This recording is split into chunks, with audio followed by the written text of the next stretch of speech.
జనరల్గా కళ్ళు అనడానికి అనగానే హైదరాబాద్ ప్రాంతంలో అక్కడో ఇక్కడో చెట్లు లేవు కదా కల్తీ కదా అనుకునే భావం నుంచి పోవడానికి కొంతమంది కులంతో సంబంధం లేదు ఎవరైనా వనం పెంచుకోవచ్చు అనేది వెనుకటి నుంచి ఉంది. కానీ దాదాపు 12,000 గ్రామాలు తెలంగాణలో ఉన్నాయి. ఆర్థికంగా ఉన్న గీతా కార్మిక సంఘాలు కానీ కుటుంబాలు కానీ వృత్తిని సమాజాన్ని కాపాడడానికి లేదా ప్రకృతి ప్రేమగా ఆ గ్రామంలో అనారోగ్యం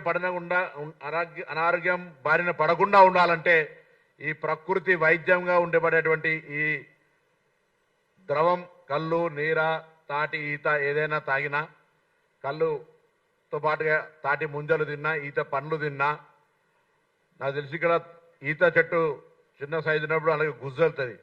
అది దాన్ని కొట్టడం నిషేధం ఎందుకంటే చెట్టు చనిపోతుంది. దాని తర్వాత అది ఉండేటువంటి ఒక చక్కెర దాని యొక్క సాటిస్ఫాక్షన్ అవన్నీ కూడా ఉండే పరిస్థితుల్లో ప్రభుత్వం తరఫున కూడా ఎట్లయితే బార్స్ అండ్ రెస్టారెంట్స్ ఉన్నాయో నేను ప్రత్యేకించి అందరికీ కూడా లేఖ రాయబోతాను. ఇక్కడ పడేటువంటి అన్ని రకాల మేజర్ హోటల్స్లో కూడా వారన్నారు తెలంగాణ డ్రింక్ కళ్ళుగా తాటి కళ్ళును చేయాలనేటువంటి వారు కోరడం కూడా పొద్దున కోరినారు.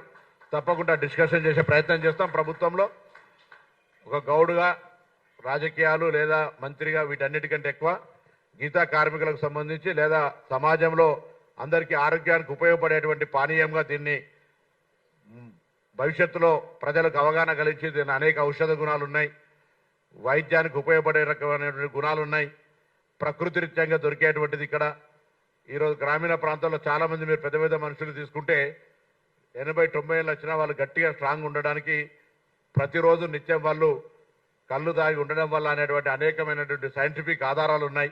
సో దాన్ని బేస్ చేసుకునే మనం ఈరోజు మాట్లాడుతున్నాం. కాబట్టి ముందుగా 24వ తారీఖు ప్రోగ్రామ్ను అందరం కళ్ళు ప్రేమికులు అక్కడికి లేదా అంటే కళ్ళు ప్రేమికులు అంటే రేపు ఒక కనీసం 1 ఎకరా 2 ఎకరాల్లో తాటి విత్తవనం పెంచుకుంటాం దాన్ని చూడడానికి వస్తామనేటువంటి వాళ్ళందరూ కూడా వచ్చి వీరు స్ఫూర్తిగా వారు వాస్తవంగా వెలమ మా పక్క జిల్లా వరంగల్లో అయినప్పటికీ కులంతో సంబంధం లేదు.